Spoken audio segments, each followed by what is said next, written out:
Vamos falar agora de proteínas e aminoácidos. Aqui temos um BCA, que é um suplemento alimentar que contém aminoácidos na sua composição. A gente pode ver aqui no aminograma que tem L-leucina, L-valina, L-isoleucina, que são os aminoácidos presentes nesse suplemento. Bom, todos os aminoácidos vão ter uma cadeia amino, uma cadeia carboxila, que também é chamada de ácido carboxila, e um radical. Todos vão ter esse amino e essa carboxila, mas vai ter um radical que vai diferenciá-los. Então, tipo assim, uma pequena letrinha aqui vai diferenciar os aminoácidos. Então, todos vão ter amino, todos vão ter carboxila, mas o que vai diferenciar os aminoácidos é o seu radical. Vocês podem ver aqui no aminograma que tem um L na frente dos aminoácidos. O que são esse L? Fiquem com isso na cabeça.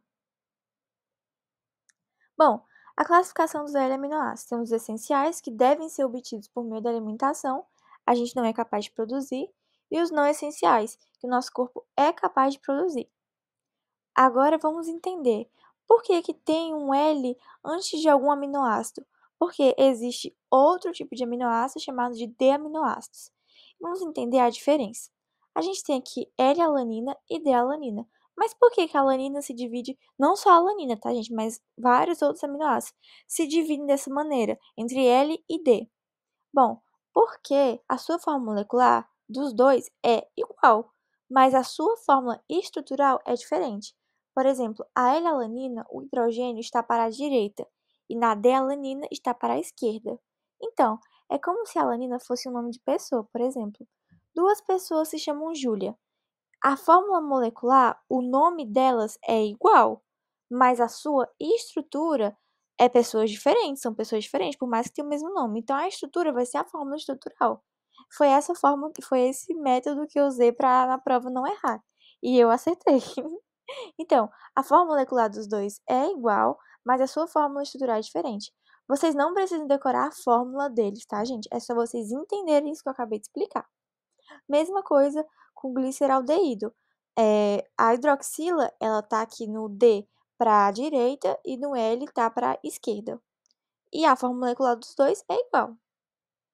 Bom, mas fiquem tranquilos, porque a gente não vai estudar o D-aminoácidos a fundo, porque a gente não possuímos apenas as bactérias. Agora, o L-aminoácido, sim.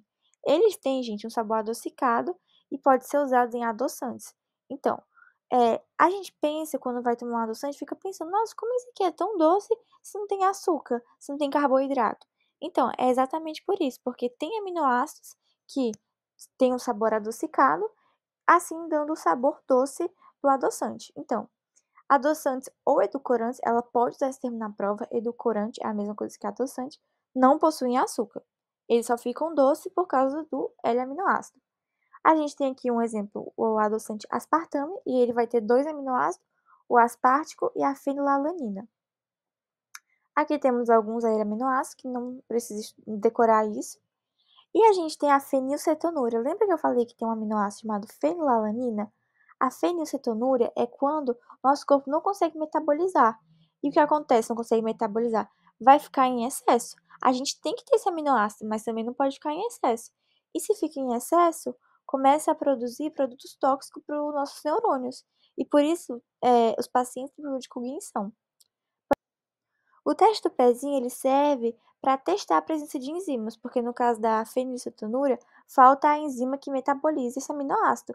E o teste do pezinho vai testar se tem todas as enzimas funcionando.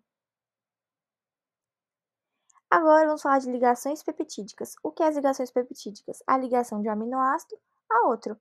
E como é que eles se ligam? Lembra que eu falei que o aminoácido era formado por um grupo amino e um grupo carboxila? Aqui está escrito ácido, mas é ácido carboxila, aqui embaixo onde está a cadeia.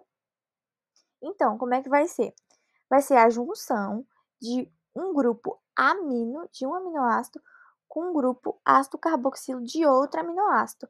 Quando eles se juntam, sai uma molécula de água, ou seja, é uma reação por desidratação. Por quê? Porque sai uma molécula de água. E assim vai formar a ligação peptídica.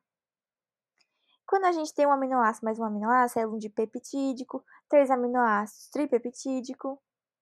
E bom, os aminoácidos, os peptídeos e a proteína. Vocês podem ver que a proteína é uma molécula muito grande, ou seja, por isso que é difícil, quando comemos uma carne, demora muito o processo de digestão. Por quê? Porque a carne é rica em proteína e é muito difícil digerir uma molécula tão grande, por isso é tão demorado. E agora temos as funções da proteína, que tem a função energética, a função estrutural, o transporte, a nutrição e a defesa. E é isso, gente. Muito obrigada por assistir.